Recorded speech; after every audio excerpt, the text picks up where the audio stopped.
Shalom, selamat datang dalam ibadah online kita. Sore hari ini saya percaya dimanapun kita berada, Tuhan hadir di rumah kita masing-masing. Mari sama-sama kita mau datang sembah Tuhan. Kami datang dengan segenap hati kami Tuhan, segenap jiwa kami, kekuatan kami. Kami bawa penyembahan kami kepadamu Tuhan. Terima kasih Tuhan. Ku menyembah dalam kudus hadirat-Mu, hadir kata kasih karunia-Mu Bapa,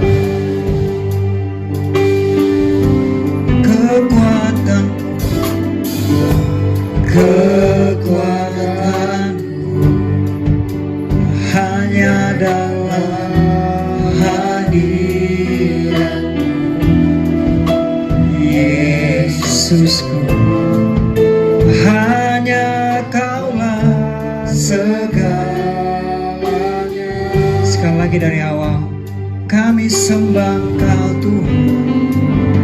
Oh, ku menyembah dalam kudus hadirat-Mu, hampiri tata kasih karunia-Mu Bapa,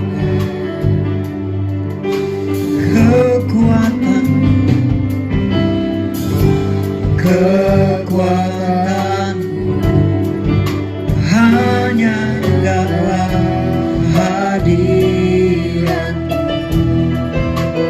Yesusku, hanya Kaulah segalanya. Kami yakin,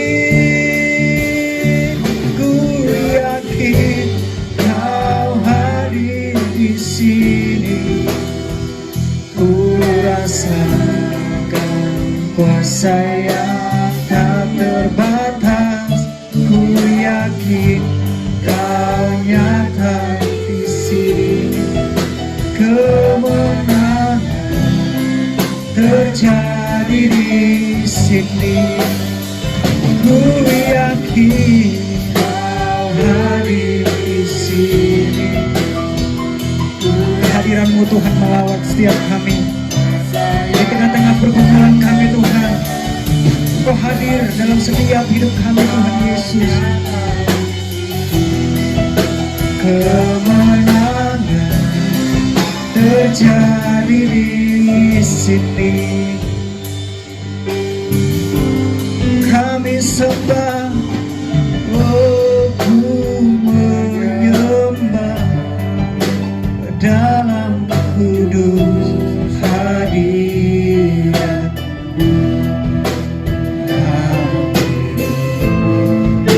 tata kasih karunia-Mu Bapa. Biar kekuatan-Mu mengalir, hanya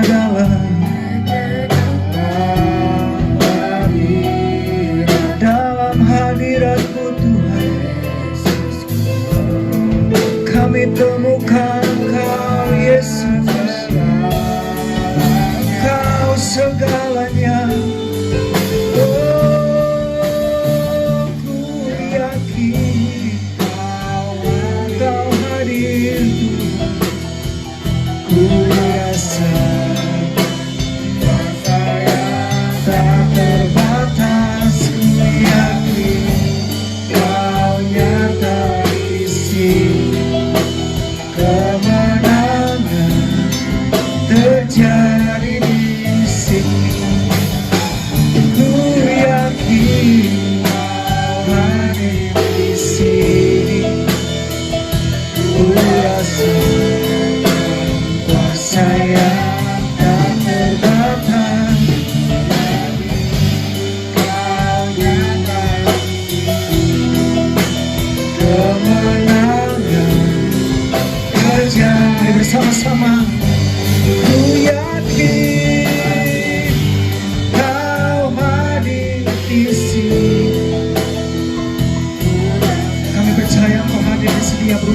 masing-masing. Kau hadir di hati kami Tuhan.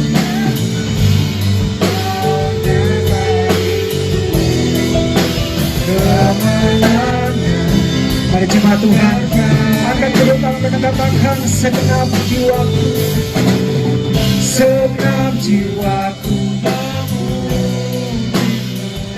Kau besar Tuhan, Kau Yesus, segenap hatiku menyembahmu, besar Kau besar, segenap jiwaku sungguh besar.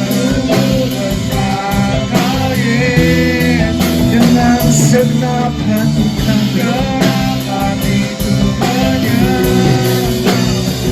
Kau besar, Kau besar, Kau besar, Kau besar.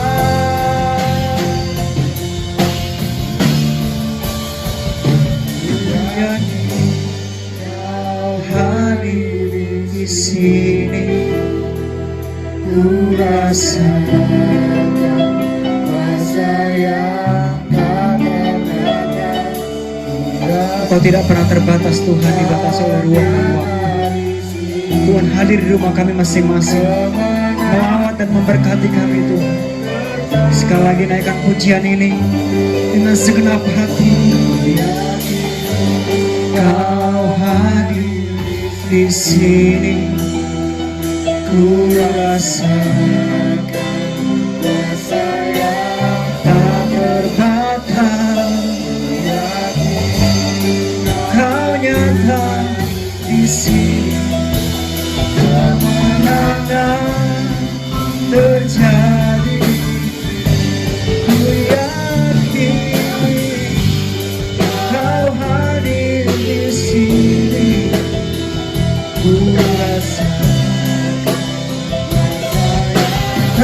terbatas, ku yakin Kau nyata di sini. Kemenangan terjadi di sini. Kesembuhan terjadi di sini. Kelepasan terjadi di sini. Terima kasih Tuhan. Terima kasih Tuhan. Engkau hadir di setiap kami. Kehadiran-Mu Tuhan memberikan kemenangan. Kehadiran-Mu Tuhan memberikan kesembuhan. Yesus, Yesus, mari panggil nama Yesus. Yesus,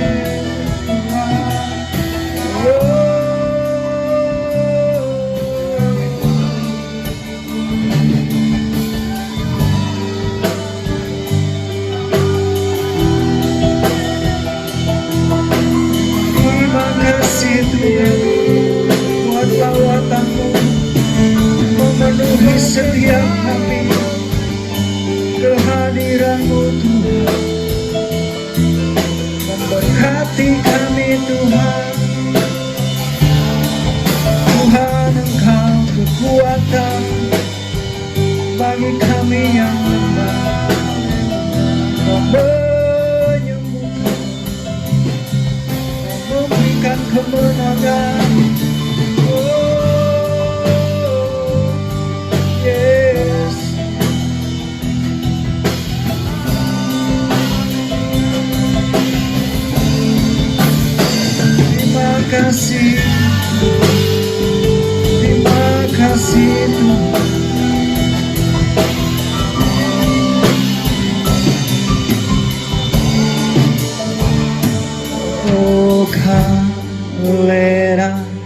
akan diikat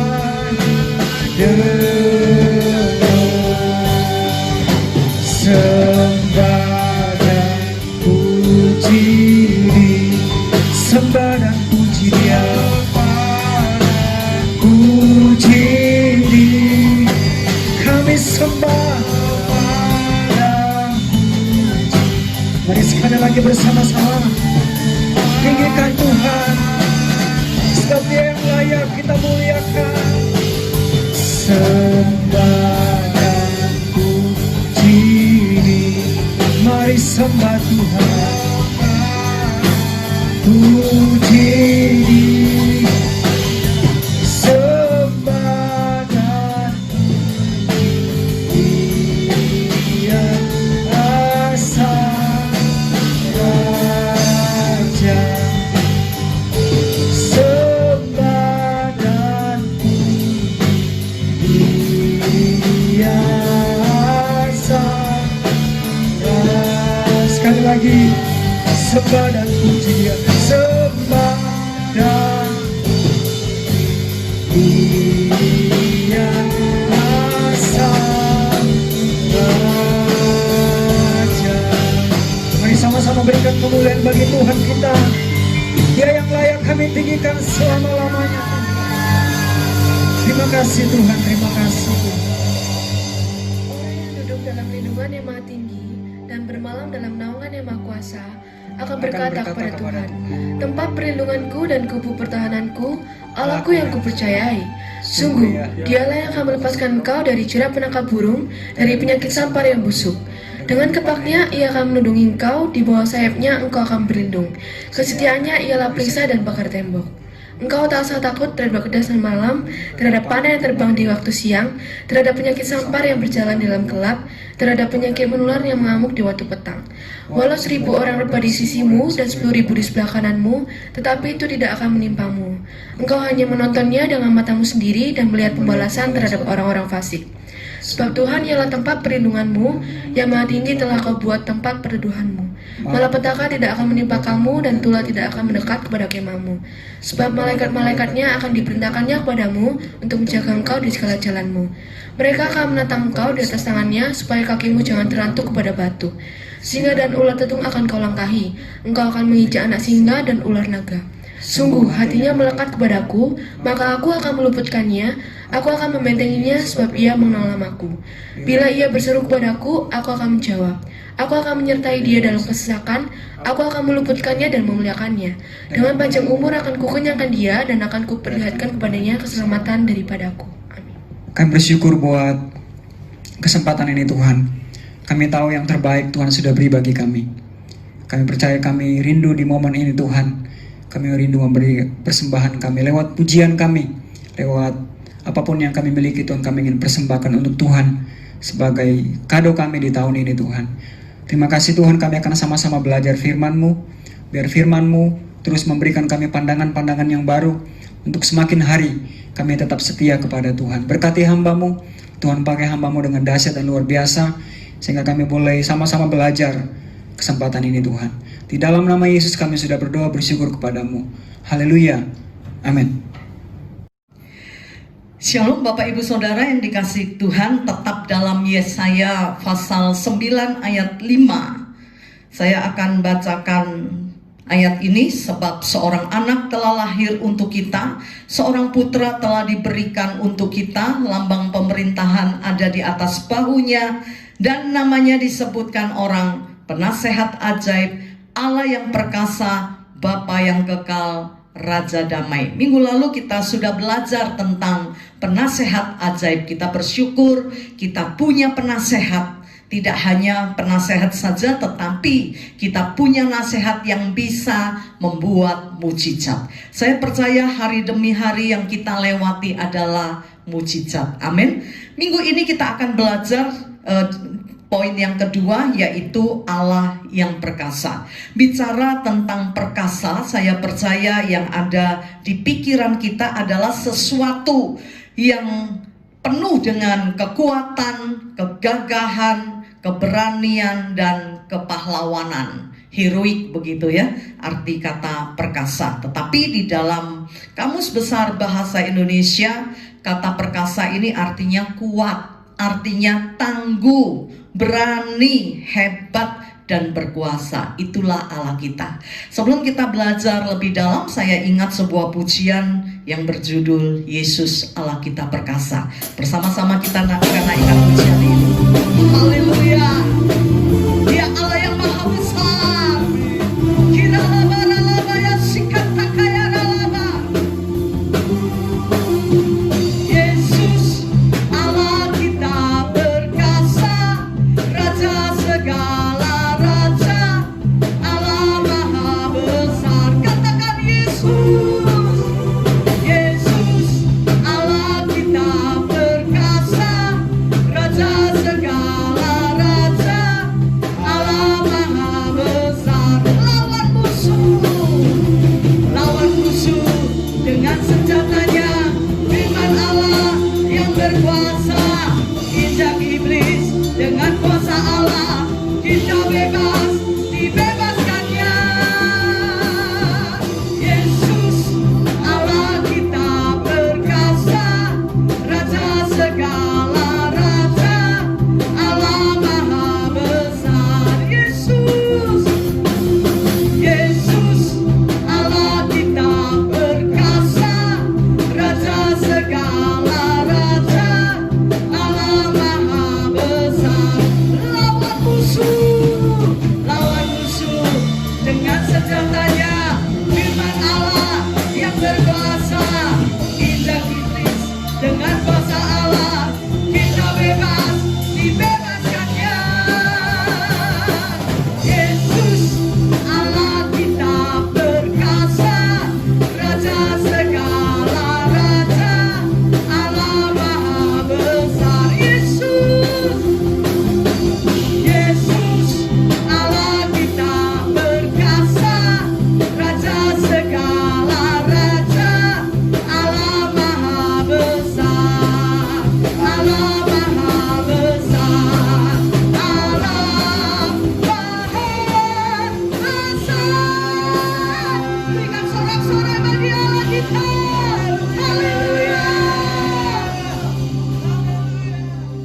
Kitab Yesaya ini ditulis kira-kira 700 tahun sebelum kelahiran Yesus. Tetapi semua apa yang dinubuatkan ini terjadi. Dalam pasal 9 ayat 6 dikatakan, ayat 5 dikatakan bahwa Yesus adalah Allah yang maha kuasa, ya, Allah yang berkuasa. Allah yang perkasa dalam Yesaya pasal 9 ayat 5 ini menunjukkan bahwa Tuhan Yesus memiliki pribadi dan sifat-sifat Allah. Dia disebut Allah yang perkasa karena dia memiliki pribadi Allah. Nah, apa itu pribadi Allah? Ada dua hal, yaitu bahwa Yesus Allah yang berkuasa, dia memiliki kuasa di bumi dan di surga. Dalam Matius pasal 28 ayat yang ke-18 dikatakan, kepadaku telah diberikan segala kuasa di bumi dan di surga. Dia disebut Allah yang perkasa karena dia punya kuasa. Ya, apa yang dimiliki Allah diberikan kepada Yesus. Karena itu selama Yesus ada di dunia dan di dalam pelayanannya, kita bisa melihat bahwa Yesus adalah Allah yang perkasa. Dia punya kuasa. Nah, dia punya kuasa di dalam apa saja? Yang pertama kita akan lihat Matius pasal yang ke-8.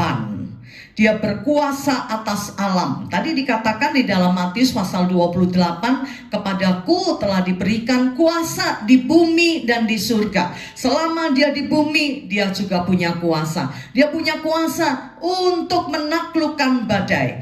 Nah, Matius pasal 8 kita akan lihat di ayat yang ke-27, 23 sampai yang ke-27.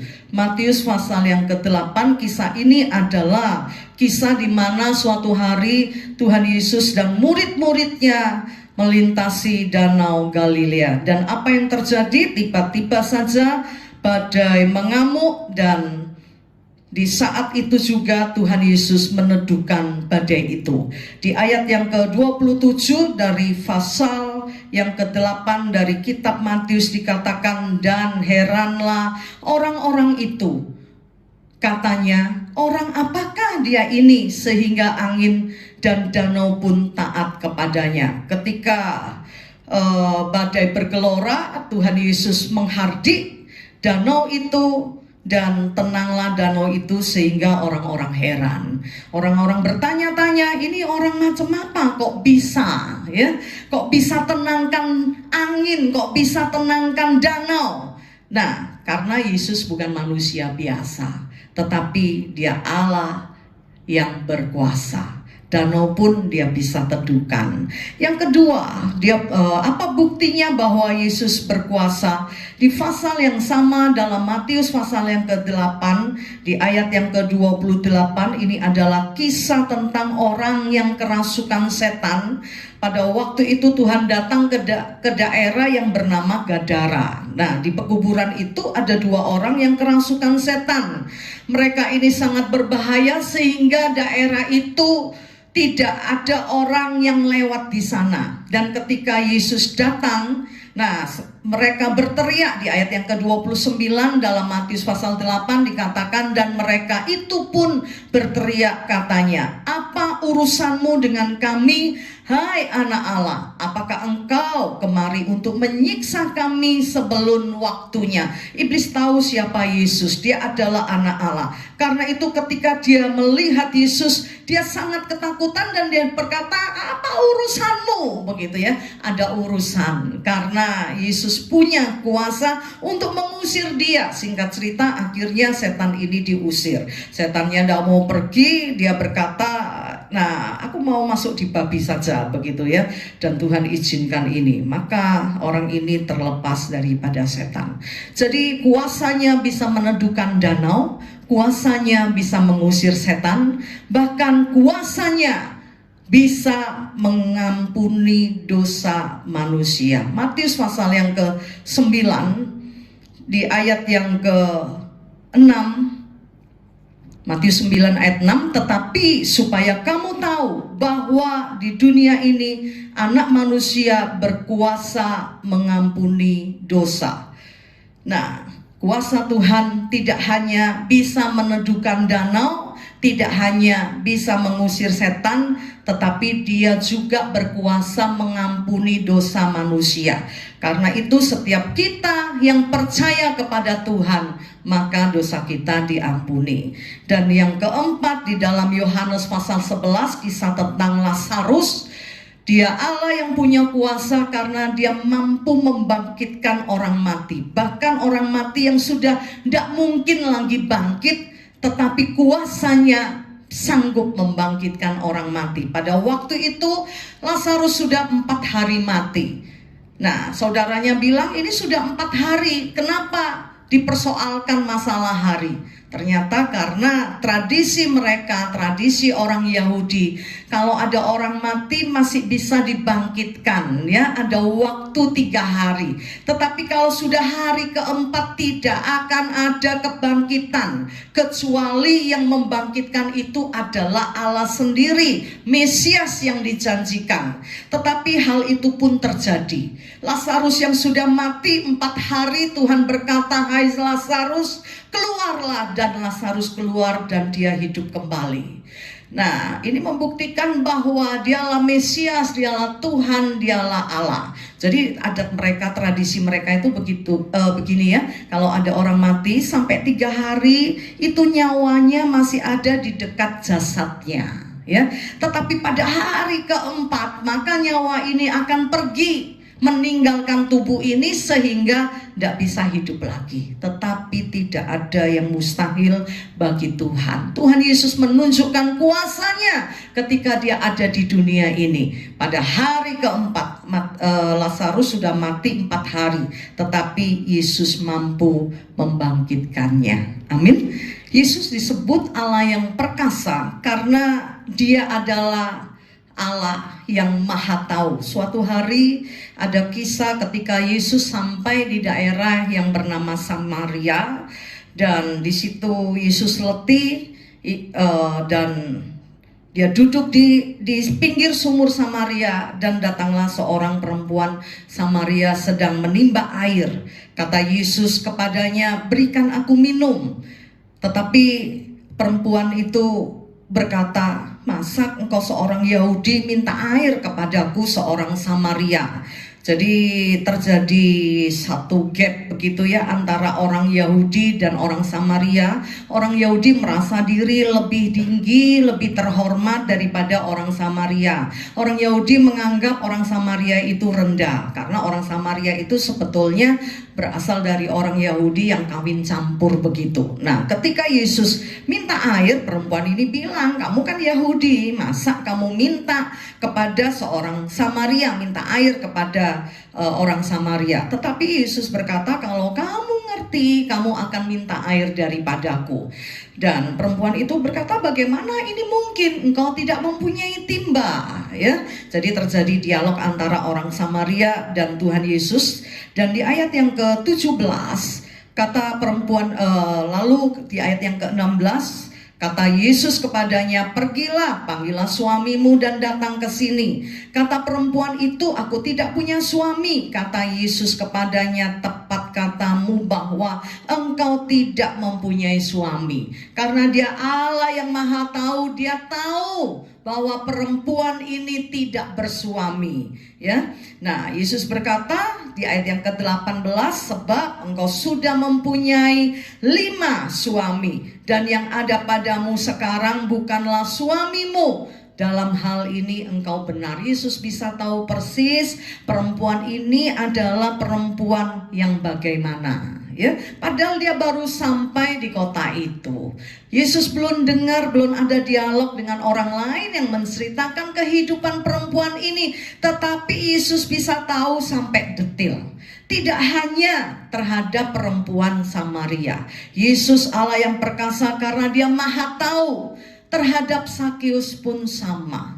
Saya yakin setiap orang, setiap kita pasti tahu kisah tentang Sakeus, seorang yang ingin berjumpa dengan Tuhan, tetapi karena keterbatasan fisiknya dia tidak bisa lihat Tuhan, tetapi dia tidak kurang akal. Dia lari dan naik ke sebuah pohon, dan Tuhan Yesus melewati pohon itu dan berkata kepada Sakeus, "Hai Sakeus, turunlah." Bagaimana Yesus bisa tahu kalau itu Sakeus? Karena Dia Allah, Dia Maha Tahu. Amin. Dia tidak hanya Allah yang perkasa karena Dia Maha Tahu, tetapi Dia Allah yang perkasa karena Dia juga Maha Hadir. Suatu hari murid-murid Tuhan mengadakan perjalanan ke sebuah kampung yang bernama Emmaus. Tiba-tiba Yesus nongol di sana dan terlibat pembicaraan kepada mereka. Ya, orang dah tahu tiba-tiba Yesus ada di sana. Nah, bagaimana Yesus bisa ada di sana? Karena Dia Tuhan yang Maha Hadir. Kehadirannya tidak dibatasi oleh tempat, tidak dibatasi oleh apapun. Nah, yang kedua, ketika itu Tuhan Yesus sudah mati ya, maka Simon Petrus mengajak murid-muridnya untuk kembali menangkap ikan, dan mereka pergi kembali menangkap ikan. Dan ketika mereka menangkap ikan di Yohanes pasal yang ke-21, tiba-tiba Yesus berdiri di pantai itu. Coba kita lihat saja ya, supaya kita tahu bagaimana kisah ini. Yohanes pasal yang ke-21 ayat yang ke-4. Ketika hari mulai siang, Yesus berdiri di pantai, akan tetapi murid-muridnya tidak tahu bahwa itu adalah Yesus. Tiba-tiba saja Yesus ada di sana. Kata Yesus kepada mereka, "Hai anak-anak, adakah kamu mempunyai lauk pauk?" Jawab mereka, "Tidak ada." Maka kata Yesus kepadanya, "Tebarkanlah jalamu di sebelah kanan perahu, maka engkau akan beroleh. Lalu mereka menebarkannya dan mereka tidak dapat menariknya lagi karena banyaknya ikan. Maka murid yang dikasihi Yesus itu berkata kepada Petrus, "Itu Tuhan." Ketika Petrus mendengar bahwa itu adalah Tuhan, maka ia mengenakan pakaiannya, sebab ia tidak berpakaian, lalu terjun ke dalam danau. Murid-murid yang lain datang dengan perahu karena mereka tidak jauh dari darat, hanya kira-kira 200 hasta saja, dan mereka menghela jala yang penuh ikan. Ketika mereka mendarat, mereka melihat api dan arang dan di atasnya ikan dan roti. Kata Yesus kepada mereka, "Bawalah beberapa ikan yang baru kamu tangkap." Simon Petrus naik ke perahu lalu menghela jala itu ke darat. Penuhlah ikan-ikan besar, 153 ekor banyaknya, dan sungguh pun sebanyak itu jala tidak terkoyak. Padahal semalam-malaman mereka menangkap ikan tetapi mereka tidak mendapatkannya. Tetapi kehadiran Tuhan mengubahkan sesuatu. Ya, Tuhan suruh mereka tangkap ikan dan mereka dapatkan ikan itu. Dan Yesus disebut yang terakhir, Yesus disebut Allah yang Maha Kuasa karena Yesus mengalahkan maut. 1 Korintus pasal 15 ayat yang ke-55 dikatakan, "Hai maut, di mana kemenanganmu? Hai maut, di manakah sengatmu?" Maut tidak berdaya. Ya, tidak ada orang yang bisa mengalahkan maut. Tetapi karena Yesus adalah Allah, maut pun dikalahkan. Markus pasal 16 ayat 6 dikatakan dia telah bangkit dan dia ada di sini. Allah kita bukan Allah yang mati, memang dia pernah mati tetapi dia tidak mati selama-lamanya. Pada hari ketiga dia bangkit. Banyak orang menolak keilahian Yesus dan berkata bahwa Yesus bukan Allah, bahwa dia hanya manusia. Dia hanya seorang nabi seperti nabi-nabi yang lain. Memang dia 100% manusia. Dia bisa lapar, dia bisa haus, dia bisa menangis, dia bisa masyul, dia bisa ketakutan, tetapi dia juga 100% Allah. Dan kita sudah belajar dengan cepat bagaimana kita melihat keilahian Yesus. Dia Allah yang Maha Kuasa, dia Allah yang Maha Hadir, dia berkuasa mengampuni dosa, segala makhluk tunduk di bawah kekuasaan dia. Dia Maha tahu, dia tahu bagaimana dan apa yang dilakukan orang. Dia tahu itu Sakeus, dia tahu itu perempuan Samaria, dan dengan latar belakang tidak ada orang yang bisa tahu, saudara. Tetapi kita bersyukur kita punya Tuhan yang hidup. Kita punya Tuhan yang dahsyat. Jangan sedikit pun meragukan Tuhan. Amin. Sebuah pujian berkata, sebab dia Tuhan, karena dia sudah bangkit dari maut. Kita menantikan kelahirannya. Kelahiran seorang raja. Kelahiran Allah sendiri.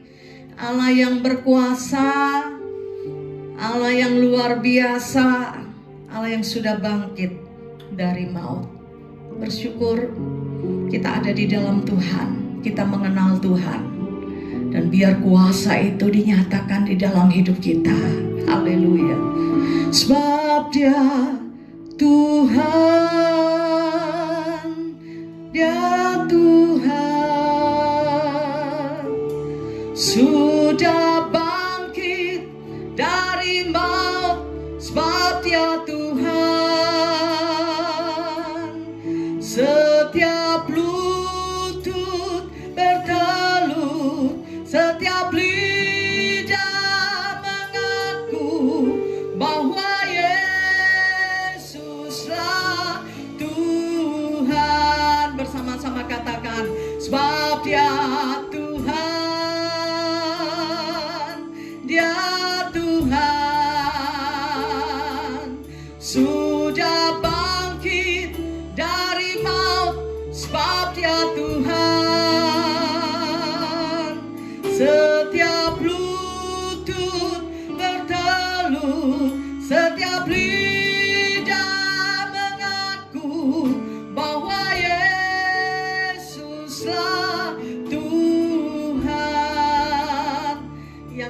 kita rayakan beberapa hari lagi bukan kelahiran manusia biasa.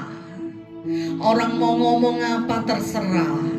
Sekian puluh tahun saya ada di dalam Tuhan. Saya melihat dan menyaksikan keilahian Tuhan. Dia Tuhan yang maha kuasa. Dia Allah yang sanggup melakukan segala sesuatu, dan tidak ada yang mustahil bagi Dia. Kuasanya menyembuhkan, kuasanya memulihkan, dan kuasanya memperbaharui hidup kita. Percayalah bahwa Yesus adalah Tuhan. Jangan terpengaruh dengan keadaan yang ada. Jangan terpengaruh dengan kata orang. Orang mau bilang apa terserah. Tapi mari kita melihat dengan mata iman kita bahwa Dia adalah Tuhan. Dia adalah Raja. Dia adalah penguasa di dunia ini.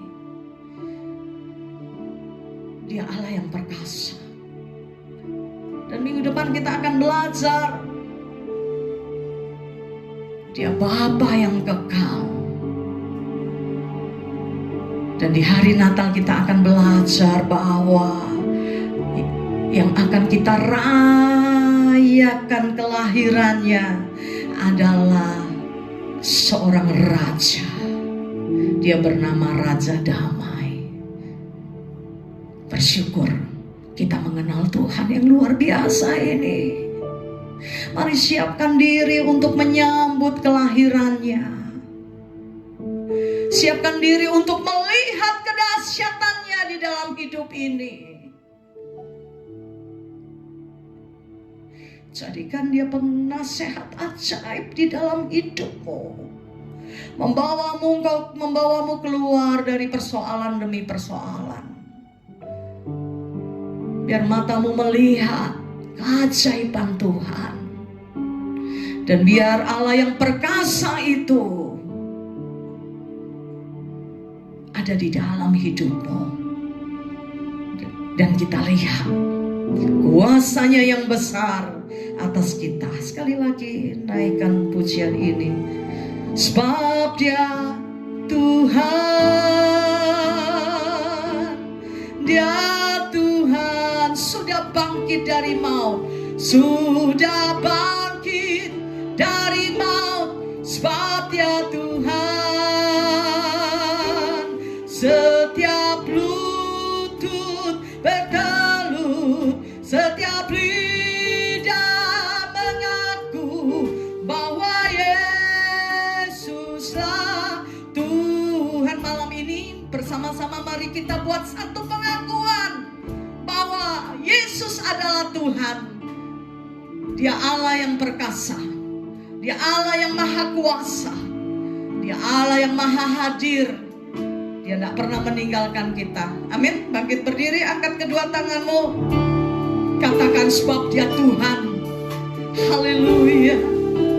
Sebab Dia Tuhan.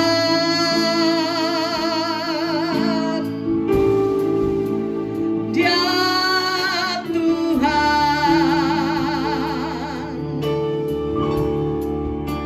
Sudah bangkit dari maut. Sebab Dia Tuhan.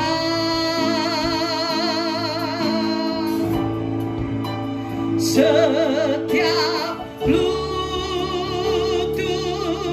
bertelut, setiap lidah mengaku bahwa Yesuslah Tuhan.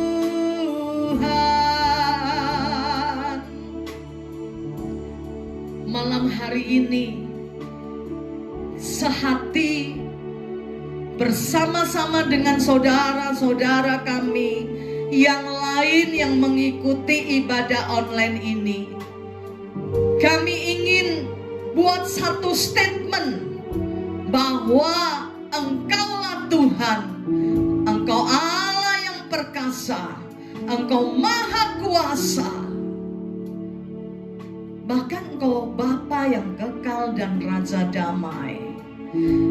Terima kasih kami masih boleh merayakan Natal beberapa hari lagi.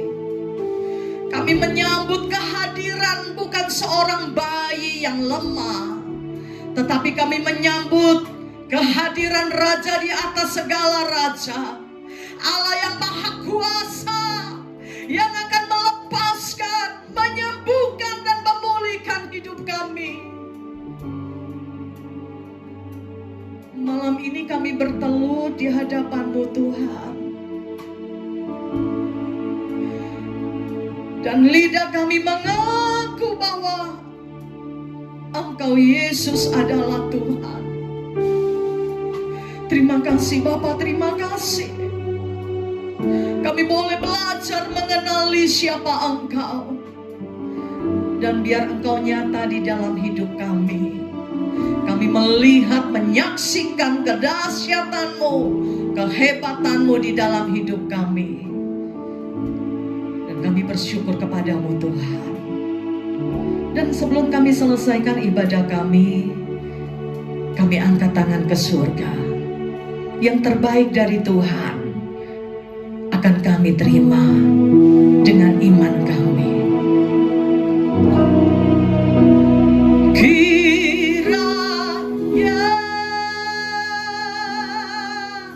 Engkau memberkati aku berlimpah-limpah dan memperluas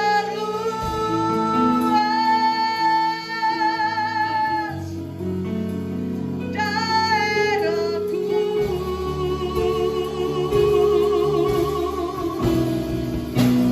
dan kiranya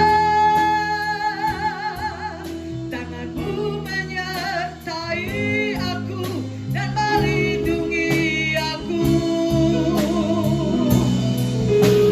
daripada malapetaka, sehingga kesakitan tidak menimpa aku.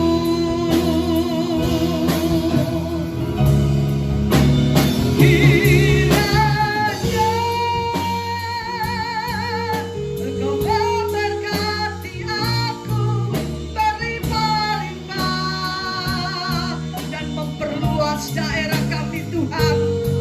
Bisnis kami akan diperluas, pekerjaan kami akan semakin maju. Tuhan memberkati apa saja yang kami lakukan, dan Tuhan buat berhasil. Dan kiranya tangan-Mu menyertai aku dan melindungi aku daripada malapetaka, sehingga kesakitan tidak menimpa aku, sehingga kesakitan tidak menimpa aku. Kami percaya semua jemaat sehat, kuat di dalam Tuhan, dijauhkan dari segala malapetaka dan bahaya. Tuhan melindungi, menjaga, memulihkan dan memberkati kami. Karena itu kami angkat tangan ke surga. Biar berkat rahmat dan anugerah dari Allah Bapa, di dalam cinta kasih dari Putra-Mu yang terkasih Tuhan kami Yesus Kristus, dan di dalam persekutuan dengan Roh Kudus menyertai kami mulai hari ini sampai Maranatha, Tuhan datang kembali. Yang percaya diberkati Tuhan bersama-sama katakan amin. Selamat malam, Tuhan memberkati kita semua. Haleluya.